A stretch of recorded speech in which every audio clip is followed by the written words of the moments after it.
Ang Pilipinas ngayon ay nasa ilalim ng de facto martial law. Hindi man deklarado, pero nararamdaman. Marami ay tahimik dahil sa takot na makasuhan, dahil nakikita na ang mga kritiko ng administrasyon ang mga unang sinasampahan ng kaso habang ang ibang mga kaalyado ay hinahayaan. Dahil dito, ang ibang mga batas ay inaaprubahan ng walang debate at may mga bilyon-bilyon pisong mga budget na hindi kinakwestiyon. Kasama dito ang mga pambayad para sa ibang mga media at social media personalities at mga troll farms na nagpapalaganap ng fake news at umaatake sa mga kritiko ng administrasyon. Tama. Ganito din sa panahon ng martial law ni dating Presidente Ferdinand Marcos Sr. Ngunit maraming mga miyembro ng oposisyon, civil society at ibanong sektor ay lumaban sa diktatura.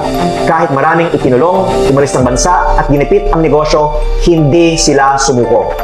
Ako po ay naniniwala na ang mga nagsasalita ngayon ay magtatagumpay rin laban sa korupsyon katulad ng mga nauna sa atin at ang mga nananatiling tahimik ay maaalala bilang mga kasabwat sa pinakamalaking korupsyon sa kasaysayan ng ating bansa. Tahimik. Umaasa rin po ako na ang mga nagsasalita tungkol sa korupsyon sa gobyerno ay poprotektahan ng taong bayan at gagamitin nila itong pagkakataon upang ibahagi ang katotohanan para sa kinabukasan ng ating bayan.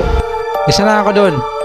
Mag-reaction ako sa video na to kasi nga tulong ito sa mga tahimik dyan na alam ko kung sino mga tahimik ngayon na inasahan na binuto ng bayan.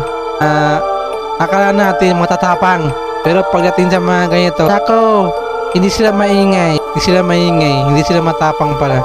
Hanggang ano lang sila, hanggang pang maliit ang tao lang yung kaya nila. Kaya ako matapang, hindi pala.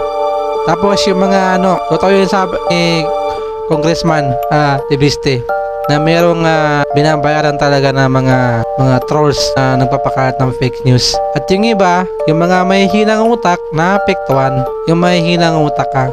Huwag lang yung mga talino. Yung mga talino, yan yung mga hindi naapektuhan. Pero yung mga hinang mga utak na apektuhan, mga bobo.